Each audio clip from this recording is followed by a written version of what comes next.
Hello and welcome to the Nomiki Show. I am Nomiki Const, and it is time to raise the federal minimum wage.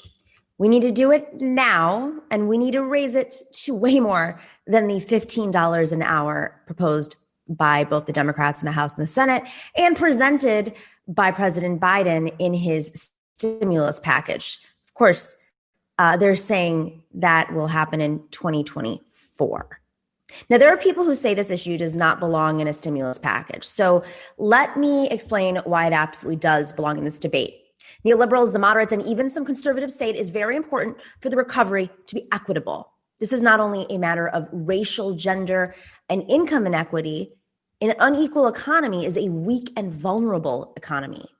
That should be high on your list of lessons from the pandemic. Well, let's put it bluntly. So far, the spending on stimulus and recovery has only made our inequality worse. So why? Every progressive needs to have a clear understanding of what's been going on. The US government has pumped trillions of dollars into this economy. The Federal Reserve has created trillions more with its easy money policies. Other rich countries have done the same thing to the tune of about $10 trillion pumped into the global economy. Well, here is a piece of global data just to set your leftist blood running. Stimulus spending in the rich world totaled $10,000 per person. In the least developed world, countries around the world, the total was $17 a person. $10,000 per person versus $17 per person. This and a lot of other important data is in a new economic report from the UN. You can go check it out there at the UN for more. That's just the beginning of the inequality story.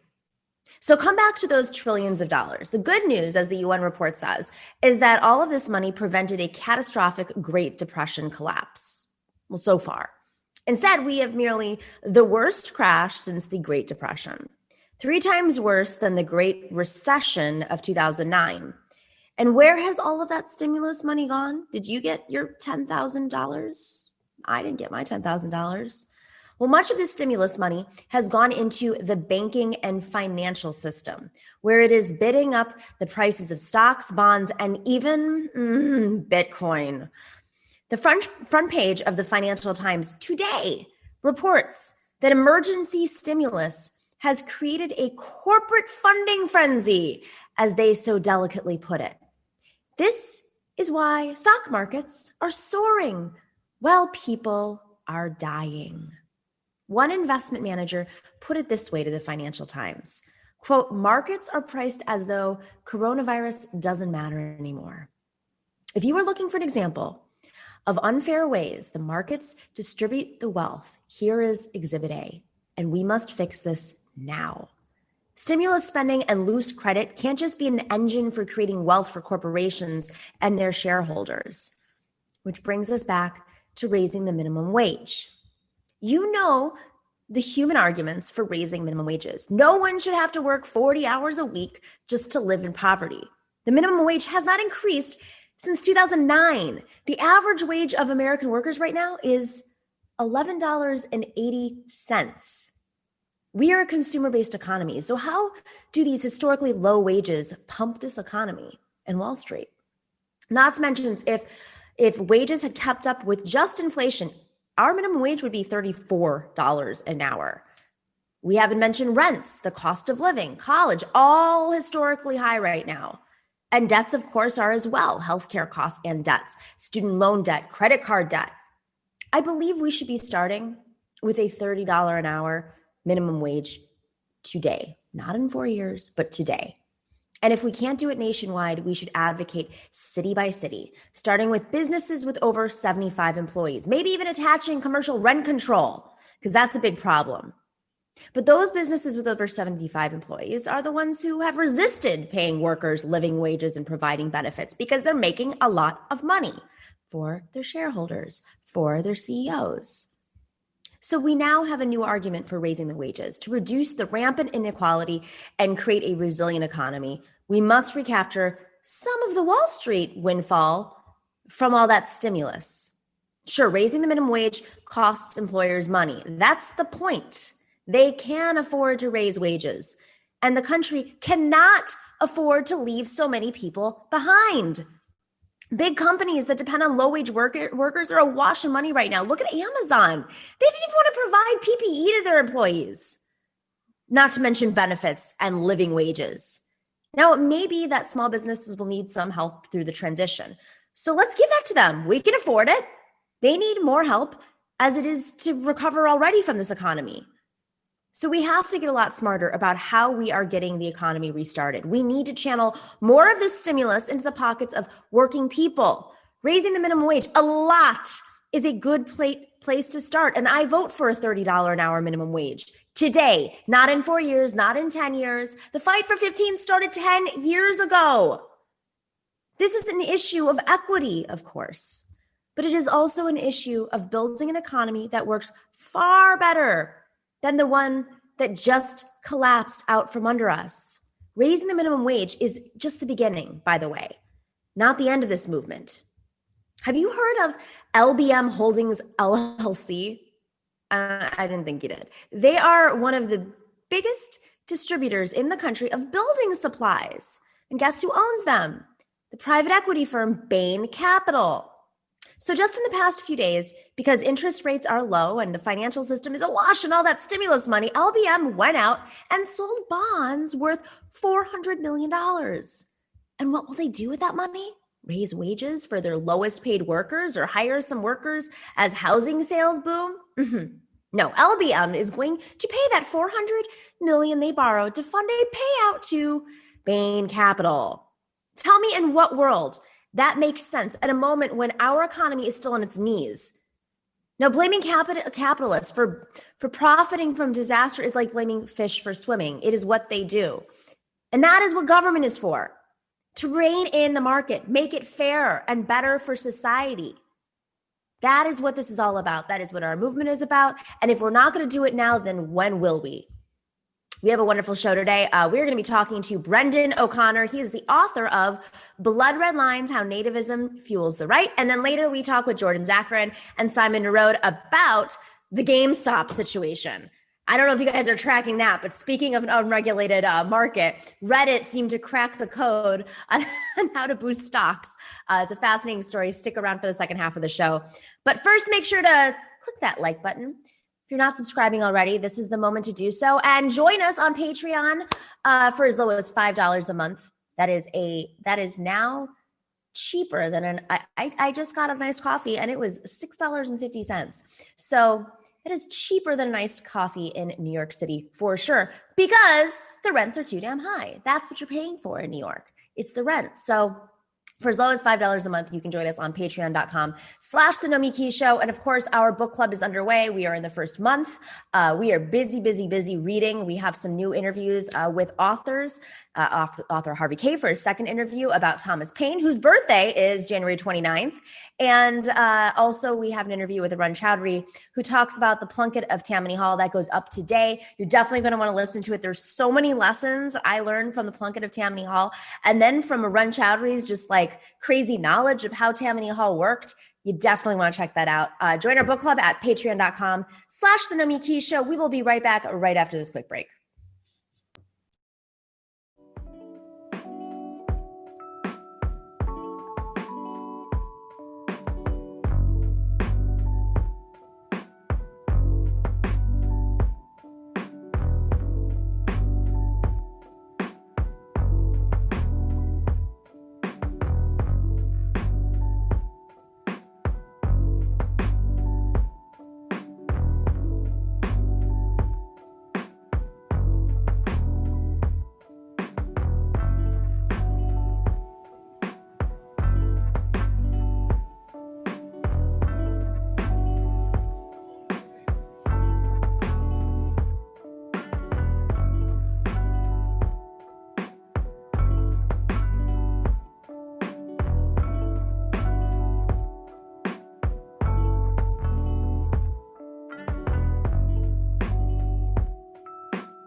Welcome back to the Nomiki Show. Brendan O'Connor is the author of Blood Red Lines, How Nativism Fuels the Right. What a time to release this book, man.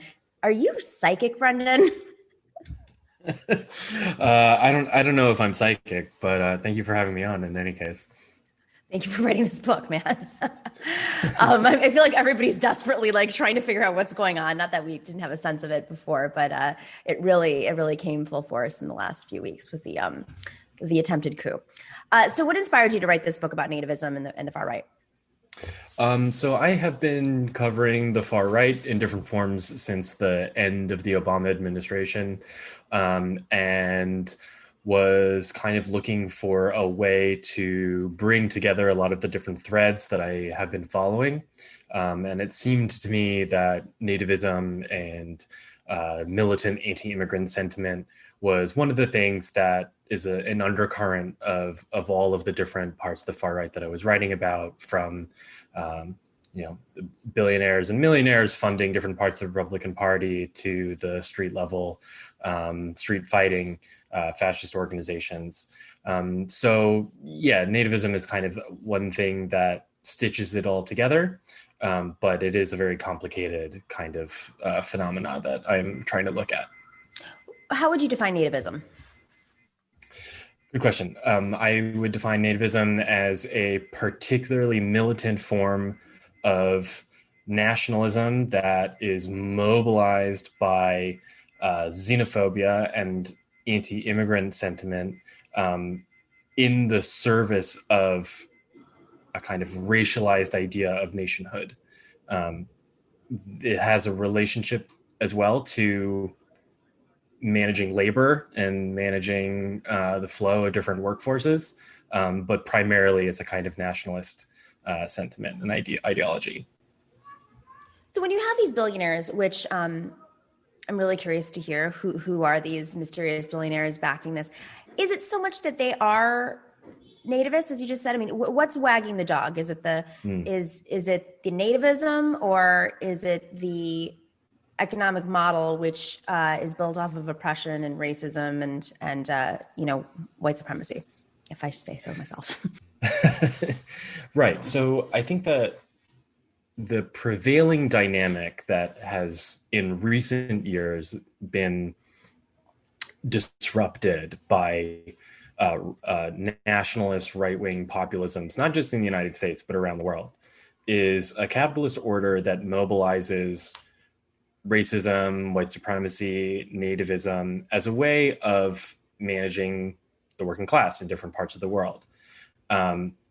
Nativism in particular is useful for for the bosses in various kinds of industries, because it gives them a ideological tool to marginalize part of the workforce so that it is hyper exploitable. And I'm talking here about migrant labor generally and undocumented labor specifically. The fact that we have a political regime that allows for millions of workers in this country to be completely excluded from any kind of legal protections, what very few protections exist for citizen workers to begin with, benefits capitalists in industries like agriculture, construction, the service industry, that rely very heavily then on that hyper-exploitable labor.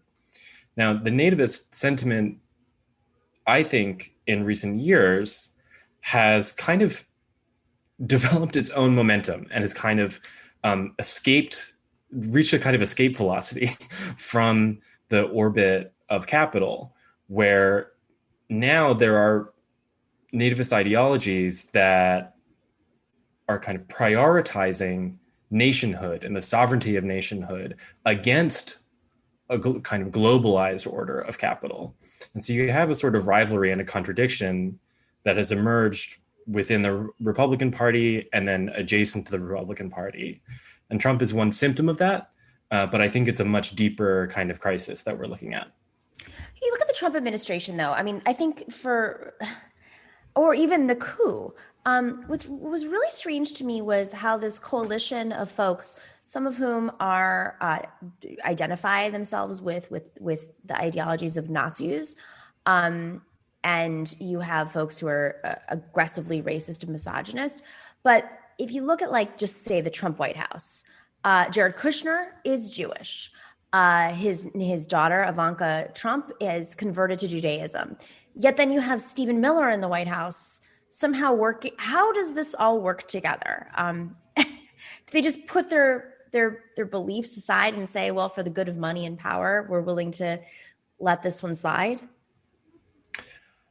I don't know if it's quite as simple as that. I think for the good of money and power, you have different factions and different tendencies that are willing to kind of share power, but they're each pursuing their own interests at the same time. And so you end up with tension and with rivalries. And I think that what we saw over the course of 4 years of the Trump administration was that this kind of nationalist, populist, nativist part of the coalition that then extended outside of the administration to kind of proto-fascist or even just outright fascist grassroots movement, was ultimately disciplined by the powers of, like, big capital. That it wasn't able, people like Stephen Miller, as contradictory as their own, like, personal identities and ideologies might be, weren't able to overcome, on the other hand, people like Jared Kushner and the interests that he represented. As for the question of their, like, Jewishness, that's, like, a complicated one that I don't know if I can totally begin to explain, but I do think that's a testament to where, like, direct comparisons to the kind of classical period of fascism in Italy in the 20s and 30s and Nazism in Germany at that time, where those direct parallels kind of fall short. Where in the US we have a different and very complicated kind of racial hierarchy. We're working in a different kind of settler colonial context rather than a, like, European imperial context. So, you know, there are parallels, but it's not directly comparable, I think. Let's talk a little bit about the billionaire backers, and I'm sure there are plenty of names that we recognize, but when we say backing the far right, I'm assuming that most often this is the Trump administration as well. I know we're just getting out of the Trump administration, but he's sort of taken the far right to another level. And I'm asking this because when he was running for president, some of the billionaire backers out there on the right did not support him, and I don't think they ever did.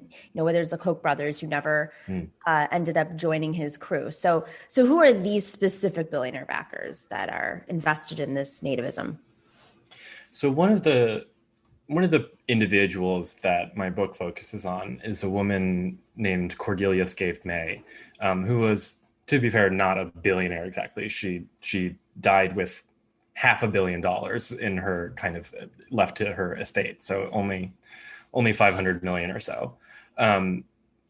But Cordelia Scaife May and a man named John Tanton, both of whom are now dead, were pretty instrumental in the creation and funding and cultivation of a network of think tanks and nonprofits that have operated in DC and really around the country since the early 80s, translating kind of vulgar nativism and grassroots nativism into a kind of policy-minded framework.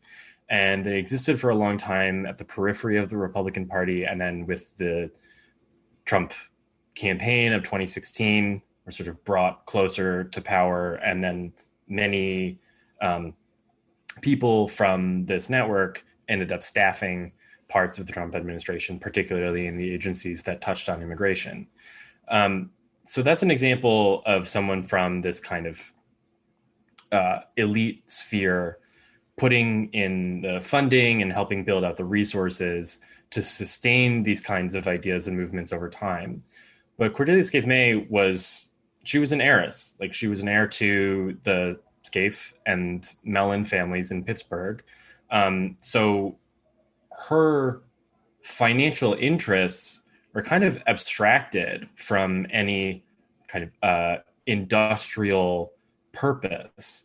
She just was an old lady who had a lot of money and some very dark ideas about population control, and eugenics and this kind of thing.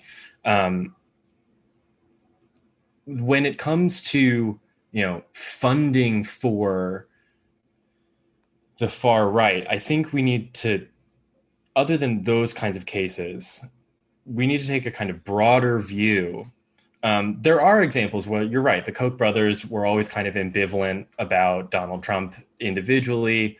They even kind of held him in distaste.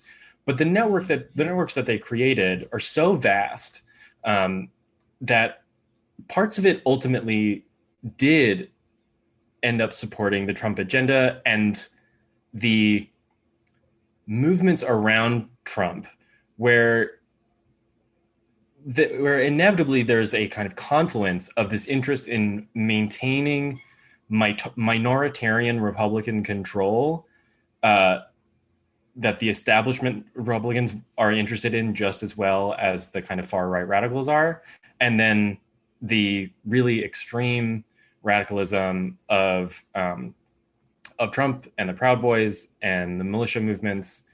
There is less daylight between these things than really kind of either of them want to imply. Each have an interest in kind of pretending like they don't have anything to do with the other, but really they do. Well, but, I mean, go ahead.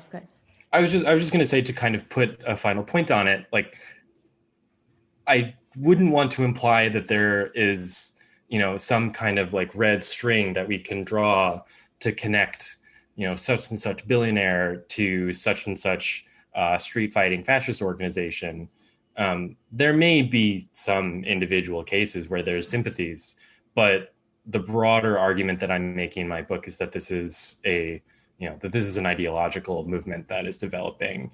And so therefore it's going to be kind of more complicated than that. I mean, you highlight immigration in particular and the border policies of Donald Trump, but and you note Peter Thiel, who is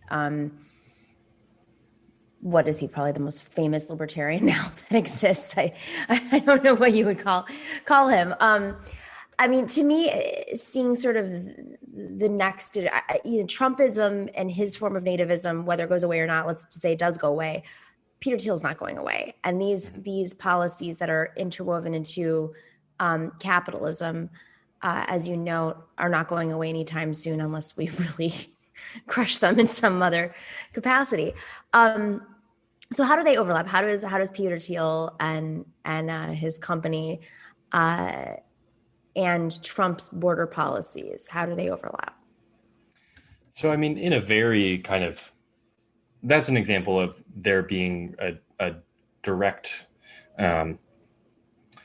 connection, not just between Peter Thiel, funding Donald Trump's 2016 campaign and kind of almost getting him across the finish line in large part, but that the companies that Thiel founded, Palantir, and then other companies that acolytes of his have founded, have very lucrative contracts with DHS, with ICE, with Border Patrol. And so this is just part of a wider industry of border security and border militarization that do have a vested interest in extremely militant nativist politics, because they quite literally profit from it. So there are industries that will want to see future Trump-like figures and are more aligned with this kind of politics than, for example, an industry like agriculture that has a little bit more of an ambivalent an ambivalent position where they benefit from nativist politics, but they don't actually want to exclude all migrant people altogether, because then they would lose their workforce. So it's a little bit more complicated. Okay, so now that the Biden administration has at least promised to change the border policies, I mean, the details are still murky, but at least probably the most egregious post-Obama era immigration policies at the border, just to make that clear. Where does someone like a Peter Thiel go? And his kind, I should say, like other folks who are in that space. I mean, I think it's hard to say in this moment. Peter Thiel has made a heavy investment in specifically Josh Hawley.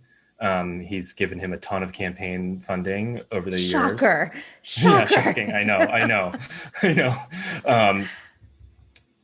But, Hawley's future in the Republican Party is a little bit unclear. I think that we're about to see a period of time where fractures within the coalition that comprises the Republican Party are going to widen. And there's an open question, I think, about whether parts of the capitalist class that have funded and influenced and controlled the Republican Party for decades now are going to abandon it for a Biden-Harris-led Democratic Party that might be more favorable to the, to a kind of global capitalist economic and political system. What complicates that is, as we said before, Republicans have been very effective at entrenching like minoritarian rule. And so they're not going to disappear overnight. So all of that is to say, where does somebody like Peter Thiel go? I don't know. I don't think I said to New Zealand. To New Zealand. It sort of depends on how quickly the climate crisis accelerates. Yeah. But I think that I think the Republican Party is going to be, that there's going to be turmoil in the Republican Party, and whether or not Democrats have the audacity to take advantage of that turmoil remains to be seen. I'm not optimistic, but I think it could go in. I think it could go in some very dark directions, and I think Peter Thiel is someone that future Josh Hawleys will be looking to for financial support, guidance, mentorship, and I think Peter Thiel will be happy to provide that.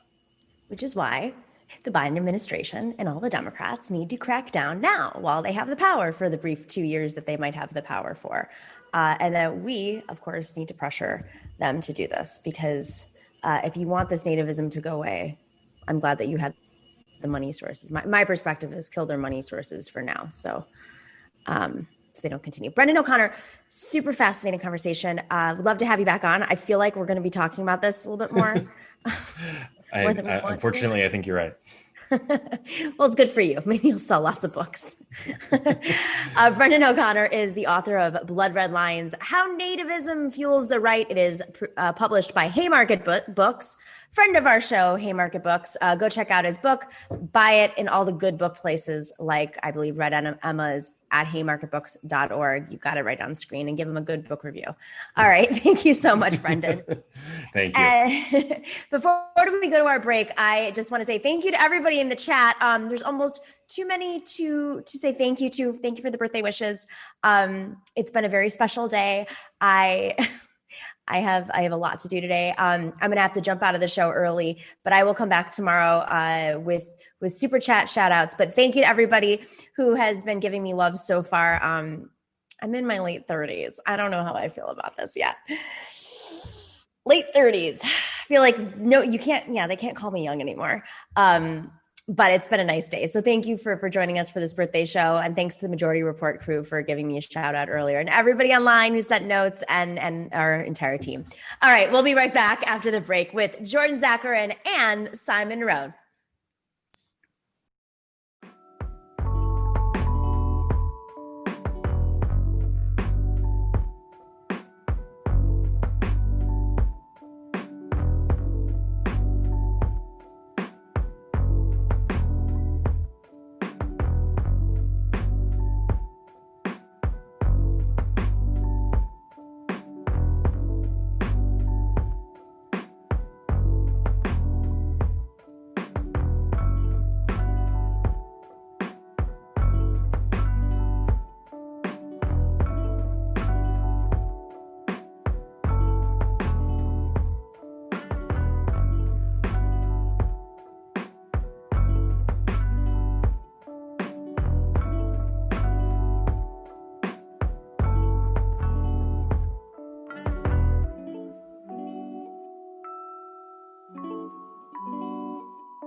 Welcome back to the Nomiki Show. Hey guys, now is the time for you to subscribe if you aren't already.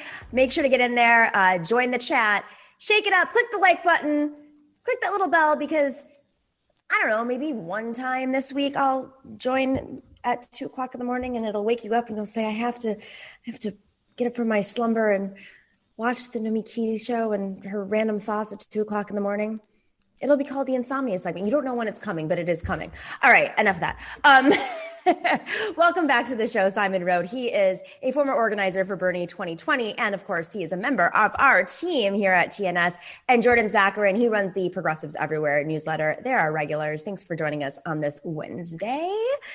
In the last hours, the entire market, the business model of the market has just shifted.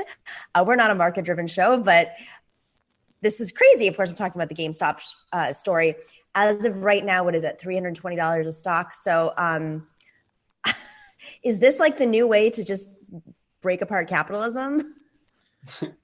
Yeah, I mean, I think what we're seeing is, all of these, Wall Street types who have been so used to manipulating the market are now seeing that other people can do it too, and they're not having it. And I think it's kind of hilarious. And so we're seeing them scramble to shut down the market and stop this stuff from going on, and trying to institute new regulations and trying to figure out how to PR these new regulations as these are good for the public good or something. It's just ridiculous circus that we're seing today.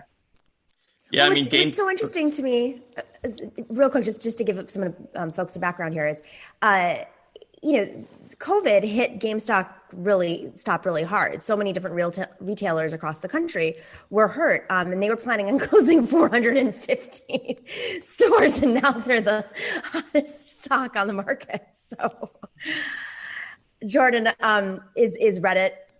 Is this the secret to saving every company in America right now that's been hit hard by COVID?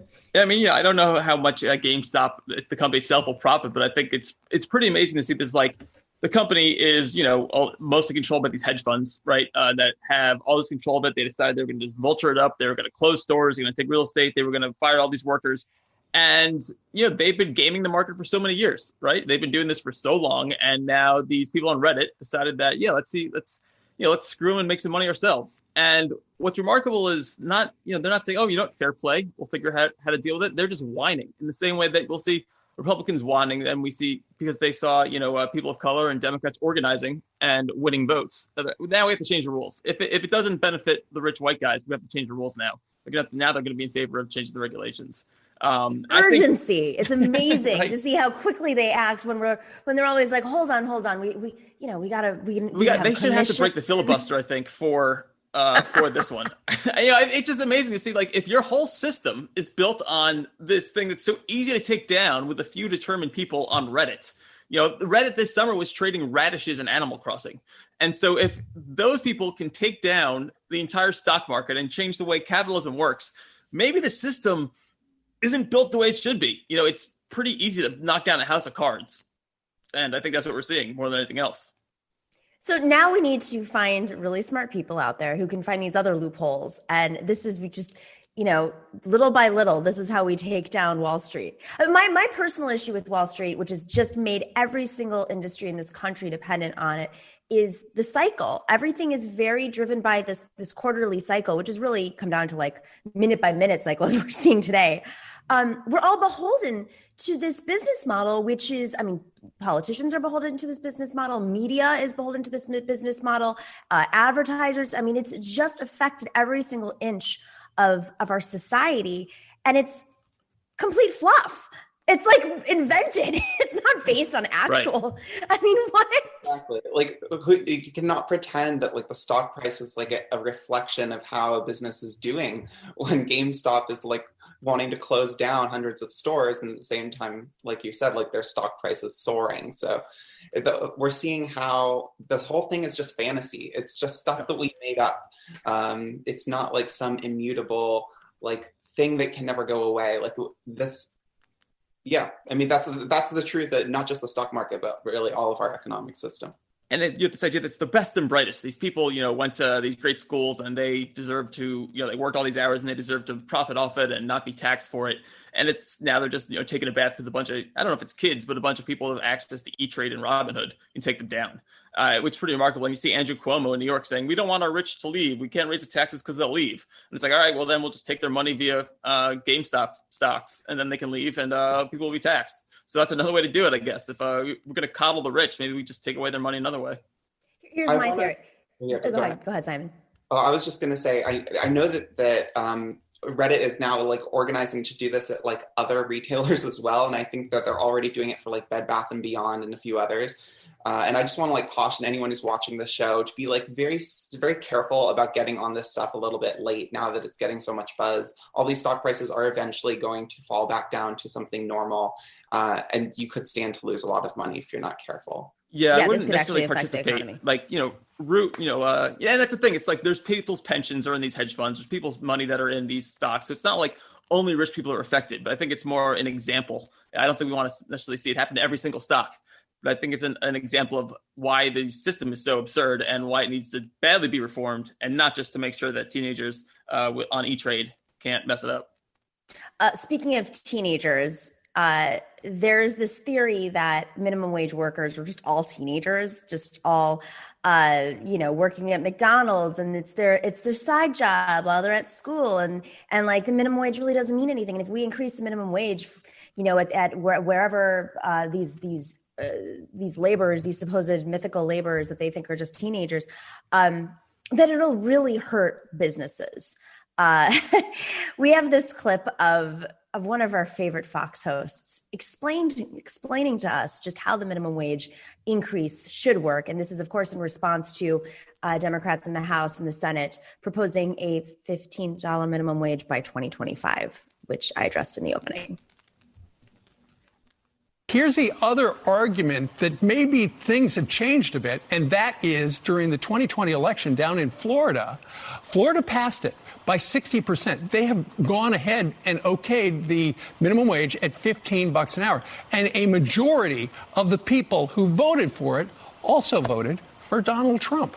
Brian? That is great. That's states making decisions that work for them. And if they don't like that decision, they get voted out. People into the ballot box and do it. But I don't think that necessarily flies for Indiana. I don't think you can say what's going to happen for Oklahoma. That's not the way it was supposed to be. But think about and the other thing is, at $7.25 an hour, that's an entry-level wage. What you do is you work your way up on that wage, and then if you, in the meantime, you do what almost everybody else has done in the past. You get another job to supplement as you work your way through. Even if it means going to school at night, you find a way. You don't ruin a business in order to I guess, get votes from people. It's been a long time since there's been an increase. They do have to increase it. My concern is, though, 4 years is not a long time. To double it in 4 years if you own a restaurant. Wages were going up, Ainsley, with the economy. As the economy grows, the wages were going up naturally, organically. You didn't need Bernie Sanders telling you what you should make, which is a scary proclamation when the socialist is leading the charge.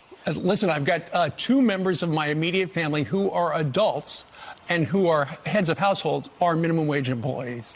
And they could use a raise during the pandemic. So ultimately, though, it's a math problem. You give the employee more money, then the business has to hire fewer people. Mm-hmm. You want to hire more people, it's just a math thing. Oh my God. First off, I don't. So close to Yes, so close. It needs to increase, but oh my God, doubling it in 4 years, doubling it from $7 an hour. Oh man, I have so many thoughts on this. As you guys know, I'm a big proponent of the $30 minimum wage. I think it's still below what it would be reflected in if we had kept up with inflation and a lot of other factors.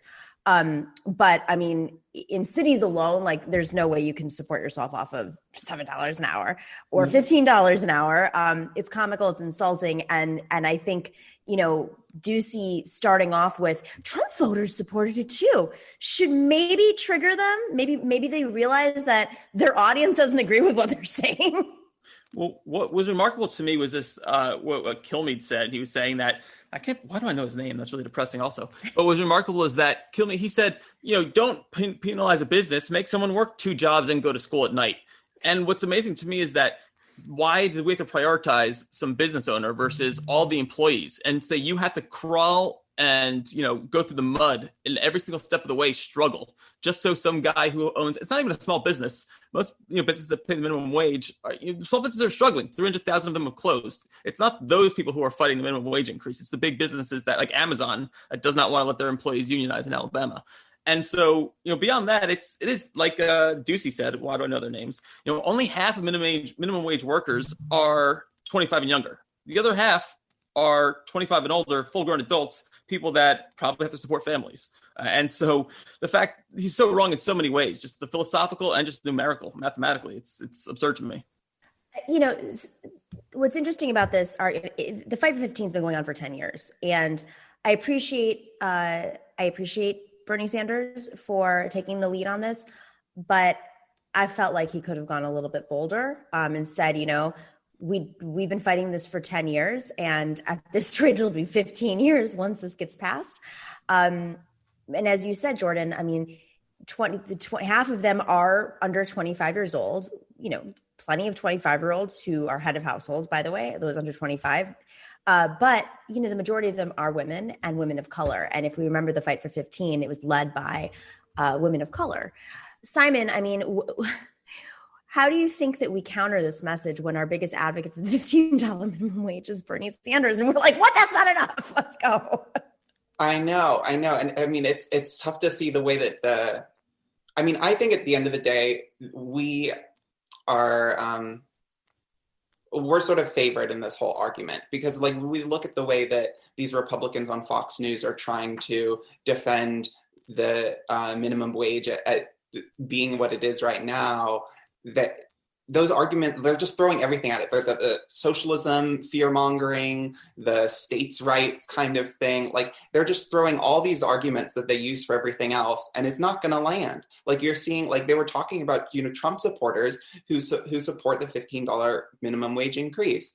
And of course they do, because this is a class issue. And, there are working class people who voted for Trump and working class people who didn't, and everybody wants more money, and they know that they're being screwed over. So I think, yeah, I mean, at the end of the day, that this is going to sort of, it's just a matter of when.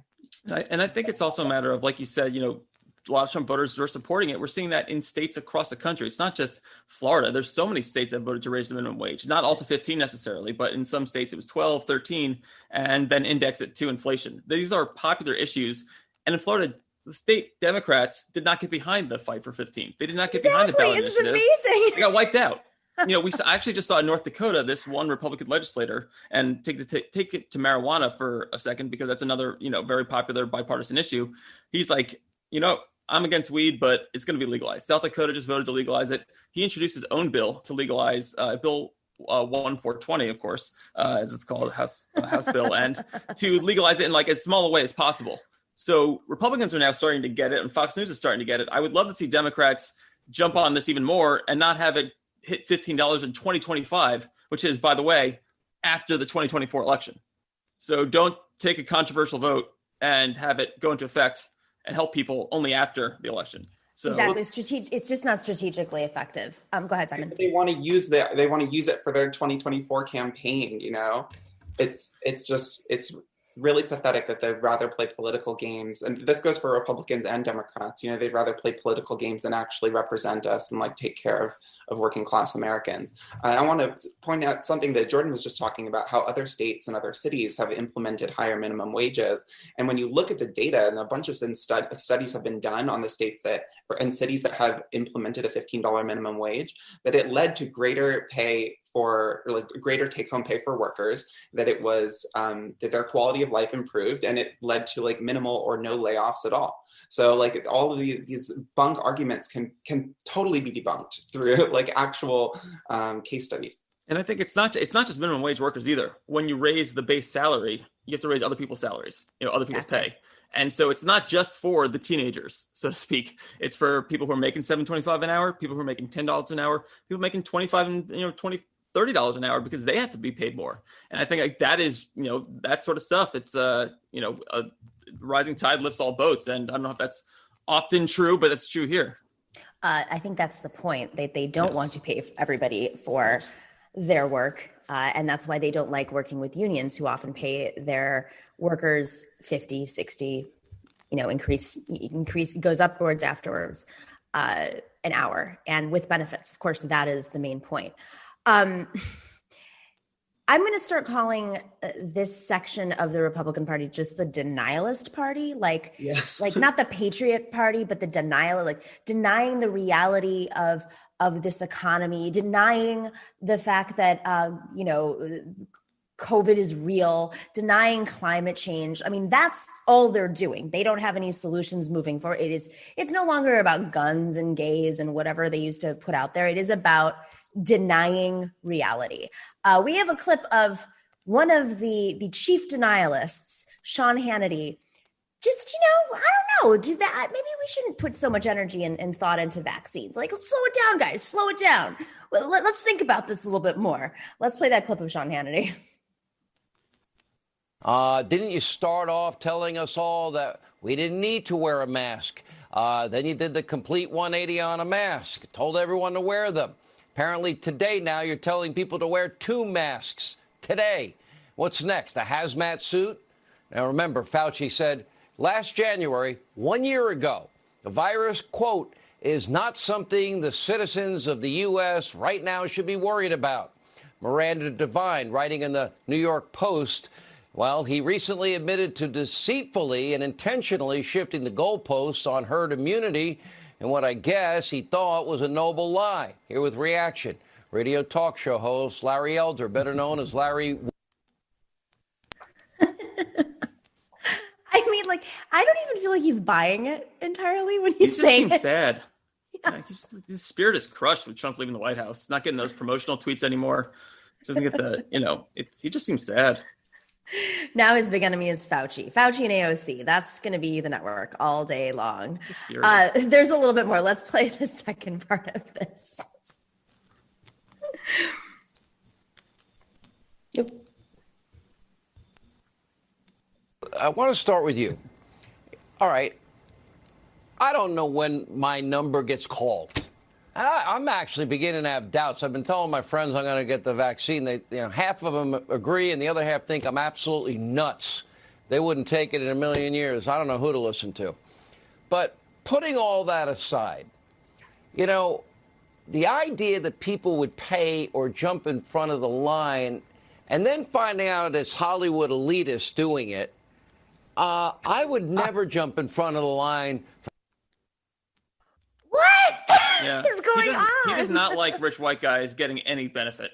He's very against rich white people getting any sort of front of the line access.